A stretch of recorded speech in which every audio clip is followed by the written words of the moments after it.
I want to start out by sharing just a little bit about who I am.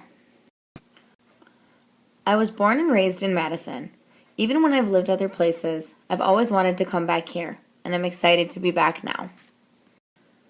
My husband Josh is also a teacher. He teaches 7th and 8th grade language arts and English here in McFarland. Our son Julian will turn 2 this July. Here is just a little moment of Julian's cuteness to brighten up your day.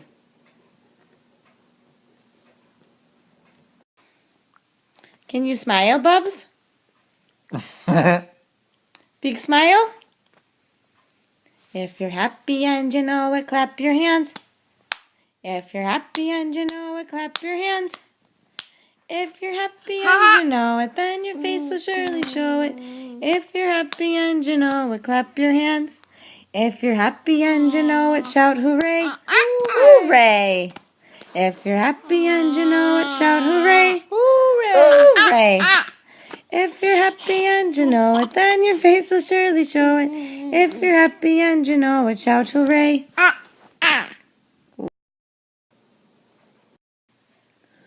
Art and creative expression have always been an extremely important part of who I am. I believe strongly in the healing power of the arts and in order to help individuals communicate and grow to their fullest potential. In 2007, I received my BA in art therapy with a minor in art studio from Edgewood College. Although I ultimately decided not to pursue art therapy professionally, I still love using the arts with young people as a manner of helping them express themselves and connect with one another and themselves. I'm excited to bring this strength to my teaching practice.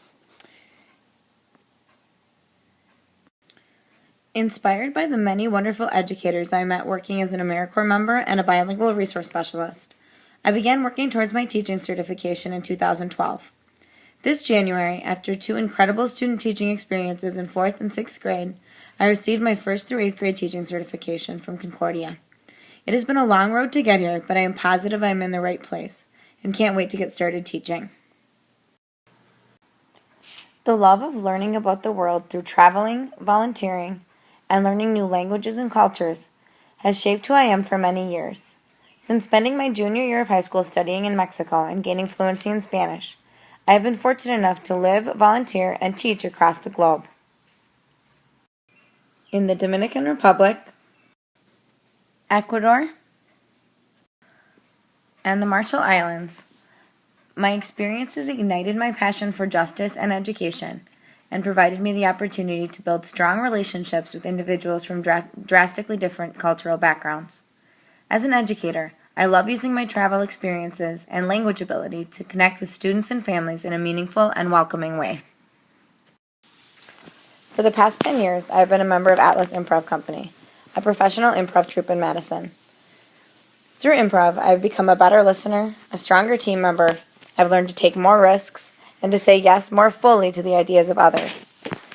In the classroom, my experience makes me a more confident, spontaneous, and committed teacher. I also love teaching young people how to improvise. My path towards becoming a teacher truly began in the 2009-2010 school year, when I worked as a Marshfield Clinic AmeriCorps member with the McFarland Asset and Resiliency Coalition. I loved having the opportunity to work with youth in the classroom and out in many different ways. I worked in the reading lab at Wabisa, as a tutor and guided study at the middle school, with the McFarland Youth Center, and with high school students performing skits to raise awareness for drug and alcohol prevention. From here, I was lucky enough to receive a position as the managing director of the McFarland Youth Center, where I worked for 2 years planning educational and recreational and community service programming for 6th through 8th grade youth.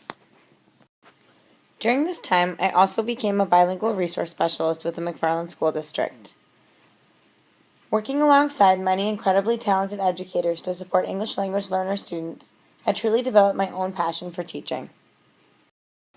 Above all, my experiences in the classroom, and especially student teaching, have strengthened my conviction that we must apply a whole child approach to education. In the classroom, I have learned firsthand that we must care for the social and emotional needs of a student before they are truly able to learn in a productive and lasting manner.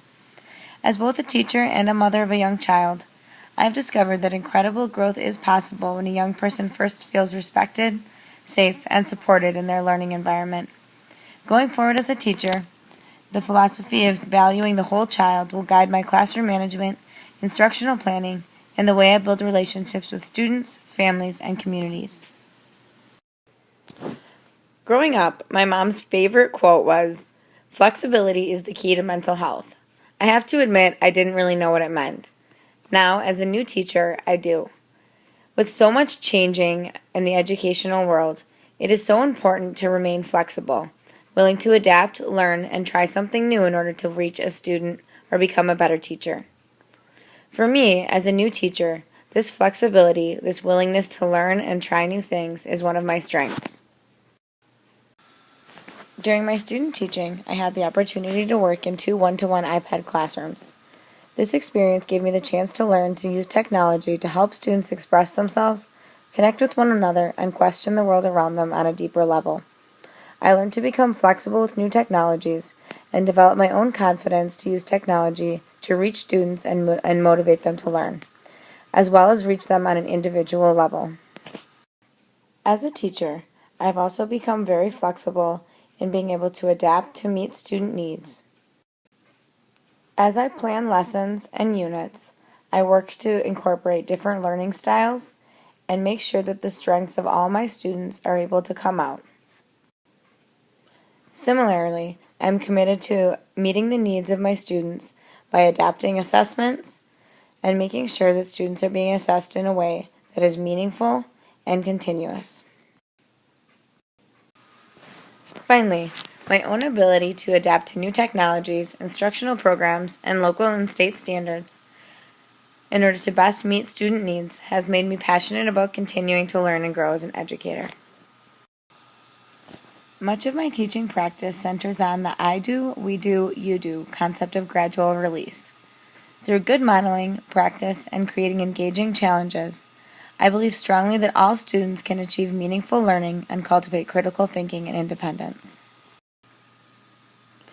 Finally, perhaps my greatest strength and what brings me the most joy in teaching is building strong relationships with my students and their families.